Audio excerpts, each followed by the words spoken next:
My name is Elias.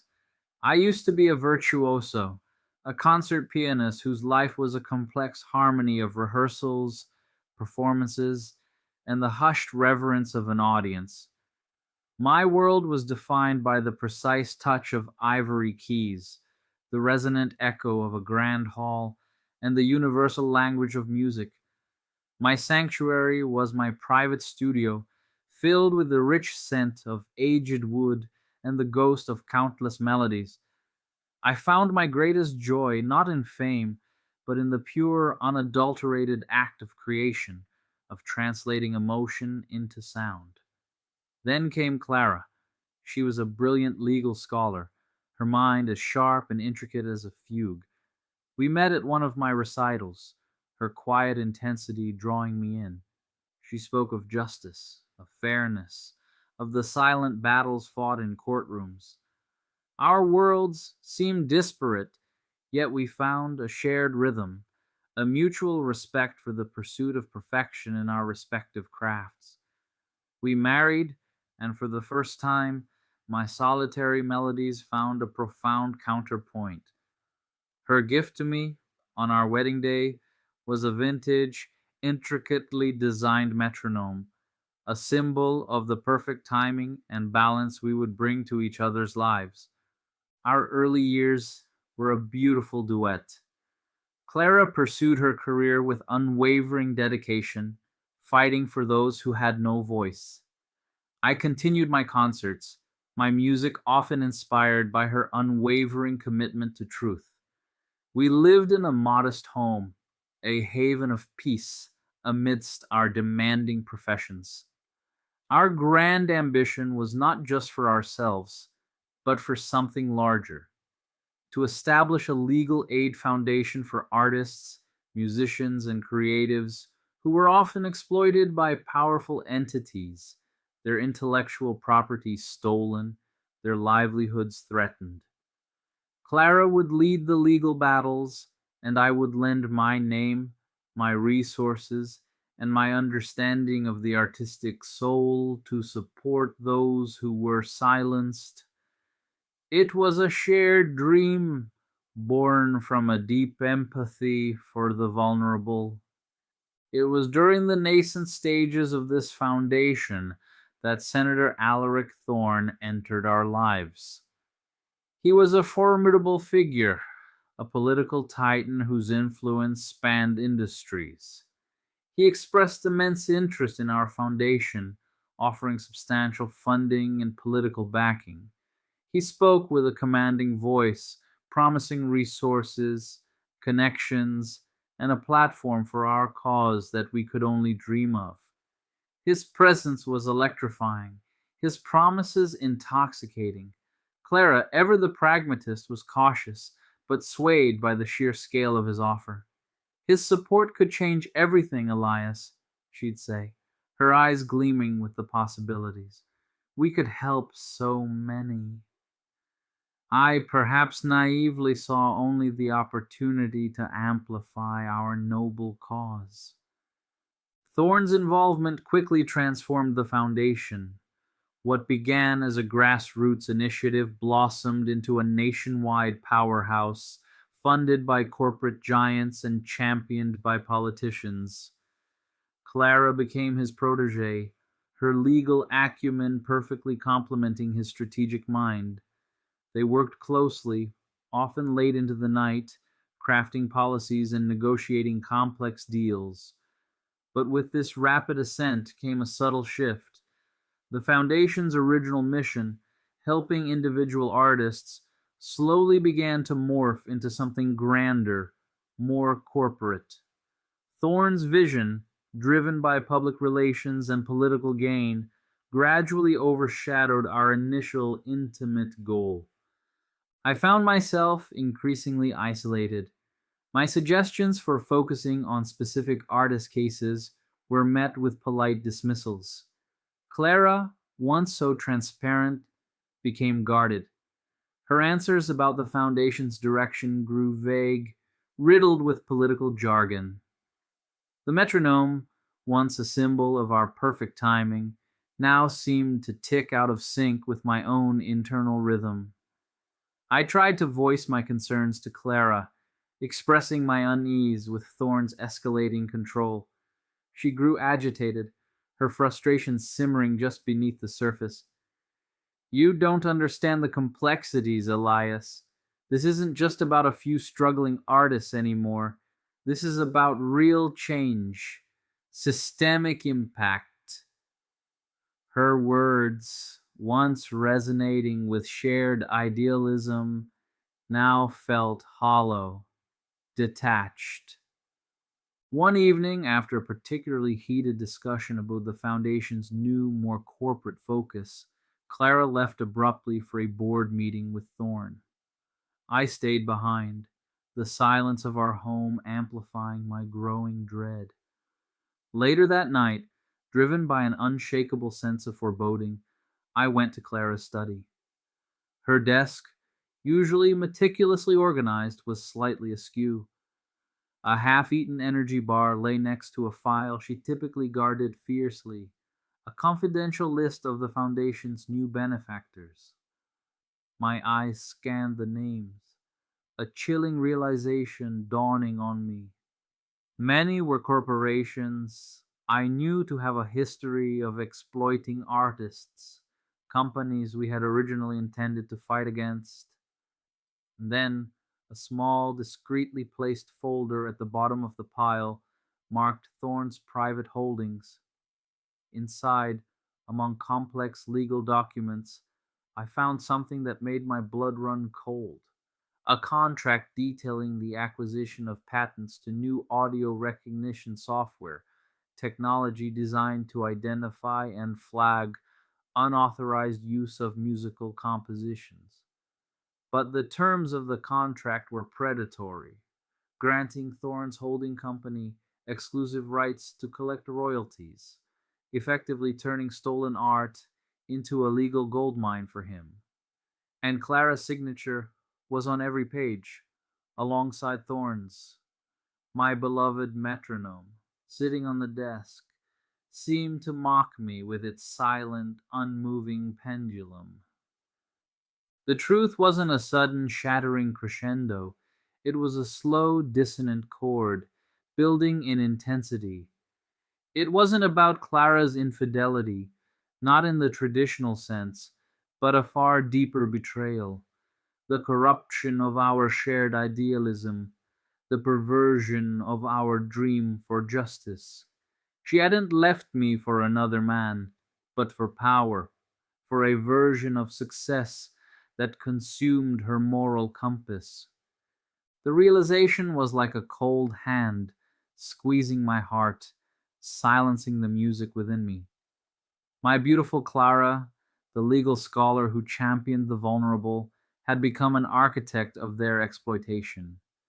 The Foundation, our beacon of hope, was now a gilded cage, trapping the very artists it claimed to protect, all under Thorne's calculated machinations. The metronome, once a symbol of perfect harmony, now felt like a ticking time bomb counting down to inevitable ruin. I retreated into myself, the studio becoming my sole confidant. The grand piano, once alive with melodies, stood silent, a monument to my broken dreams. My hands, once deft and expressive, now felt heavy, numb. The anger was not a fiery blaze, but a cold, seething despair mixed with a chilling clarity. This wasn't just personal betrayal, it was a systemic injustice. Thorne wasn't just exploiting Clara, he was exploiting an entire creative community, weaponizing their art for his own gain, using the very legal system Clara championed to do it. My revenge would not be a public spectacle. It would be a quiet, meticulous unraveling of a corrupt symphony. It was about exposing Thorne's true nature, about dismantling his empire from within, and about forcing Clara to confront the monster she had helped create. But more than that, it was about finding justice for the countless artists who would be silenced, exploited, or simply vanish into the shadows of Thorne's scheme. And in doing so, perhaps finding a path to my own redemption, my own peace. The counterpoint of truth, weaving the dissonance. My plan began not with a grand overture, but with quiet, methodical research.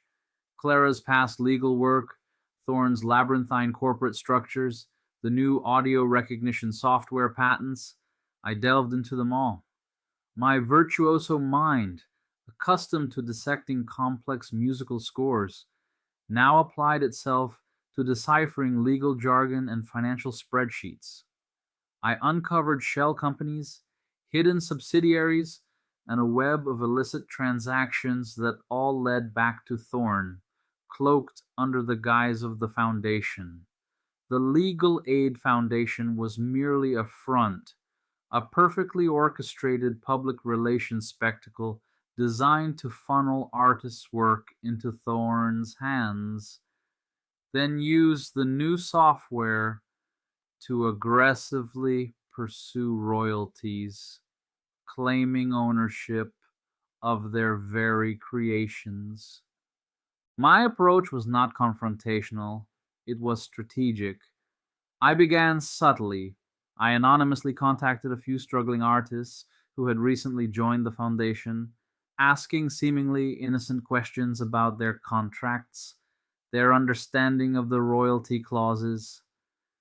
I planted tiny seeds of doubt, just enough to make them scrutinize the fine print, to awaken their own dormant suspicions. I then returned to my music, but with a new purpose. My compositions became a vehicle for hidden truths. I composed a new symphony, a sprawling, unsettling piece titled The Thorn's Web. Each movement subtly incorporated fragments of stolen melodies I had identified through my research.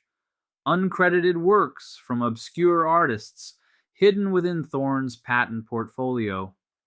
It was a musical code, a silent accusation intended for a very specific audience.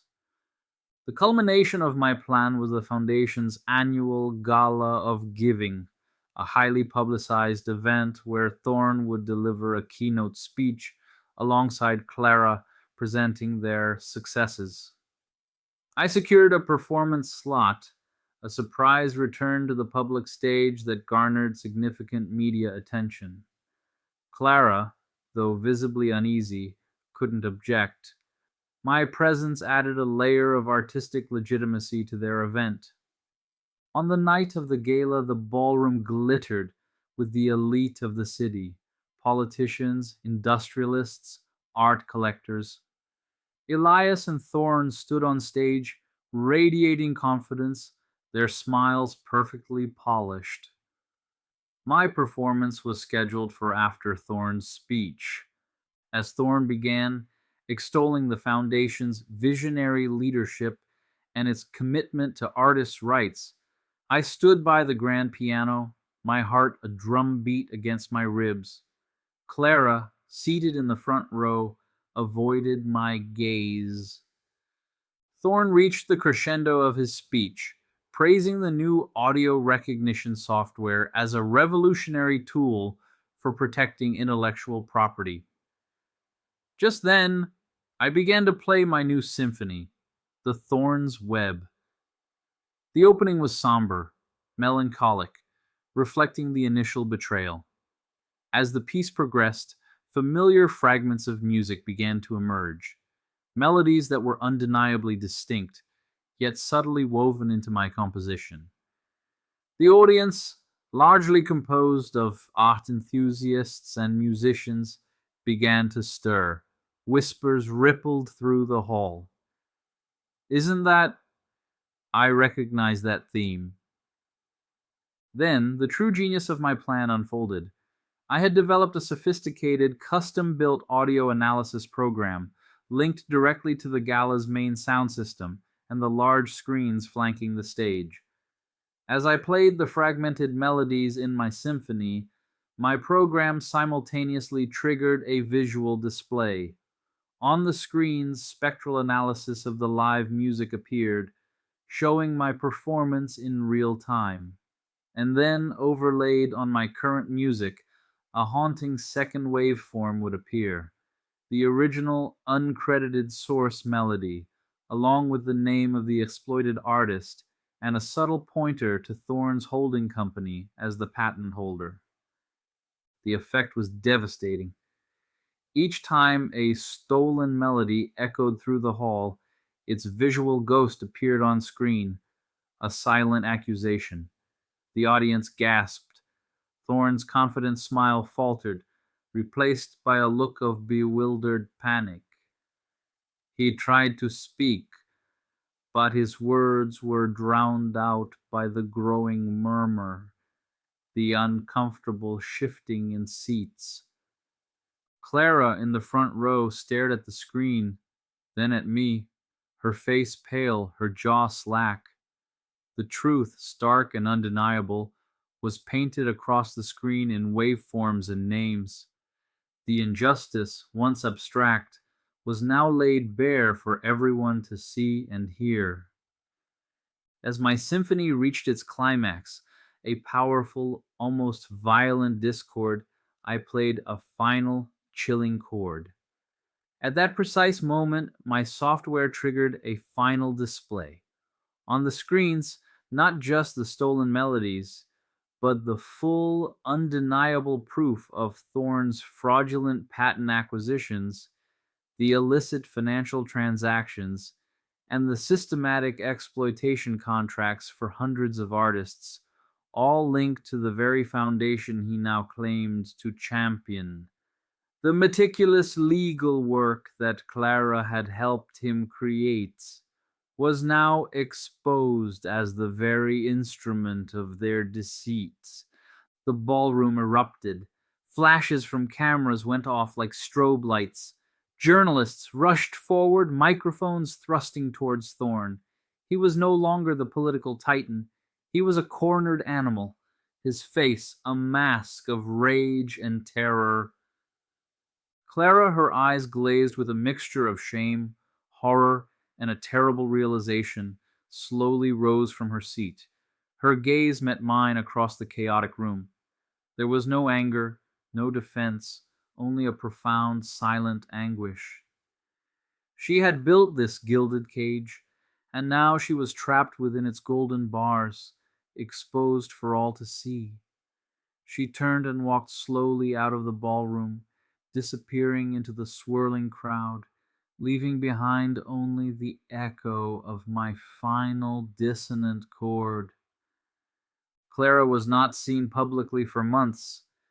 Thorne, facing a tsunami of lawsuits, criminal investigations, and public outrage triggered by my performance, saw his empire crumble. The foundation was dissolved, its assets frozen, and countless artists came forward with their own stories of exploitation.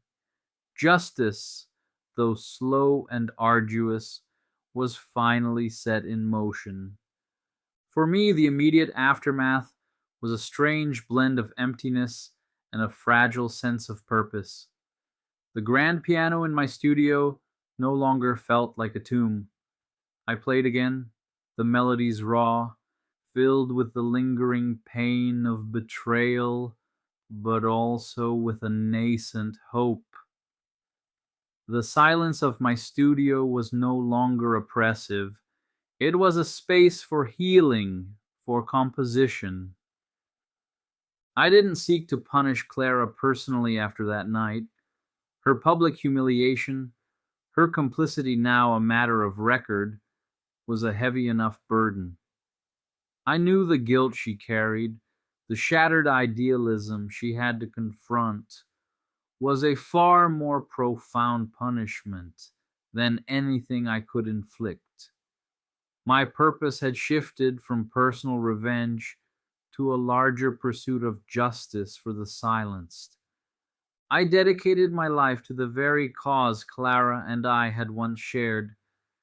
I used my name, my resources, and my music to establish a new, truly independent legal aid initiative for artists, working with ethical lawyers to ensure their rights were protected.